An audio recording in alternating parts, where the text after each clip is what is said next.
Hello wapendwa, nimekuja kwenu na leo na mada nataka tuzungumze. Ndugu zangu, nataka niwaambie kwamba katika dunia hii tunayoishi, usihombe watu wote wakupende. Acha baadhi wakuchukie, maana hiyo ni kinga. Ujue kwamba ndugu yangu, sio kila mtu anayekuchukia wewe kwamba ni adui yako wewe. Na usifikirie kwamba sio kila mtu anayekupenda wewe anakutakia mema na anakutakia maendeleo yako wewe. Wengine ni wanafiki. Kuna baadhi ya watu wanaweza kukuchukia wewe, na pale unapokuchukia, hiyo ni kinga zidi yao wenyewe.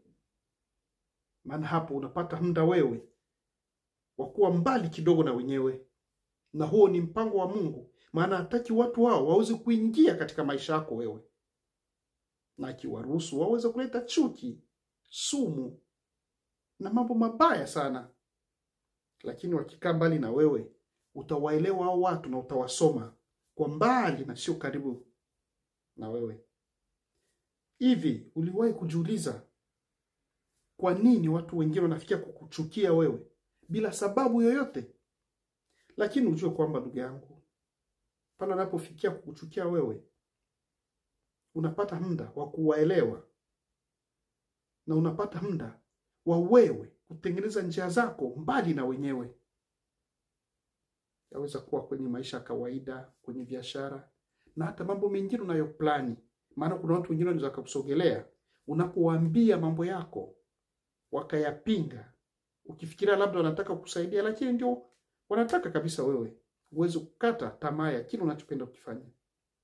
Na wengine wanaweza kukuchukia kwa sababu hawataki wewe uweze kujua ukweli na njia zile wanazozipitia wenyewe. Jua kwamba ndugu yangu, kuna chuki ambazo huwa zinaleta amani. Mtu anaweza kukuchukia wewe, na pale anapokaa mbali na wewe, waweza kuwa na amani kabisa katika moyo wako.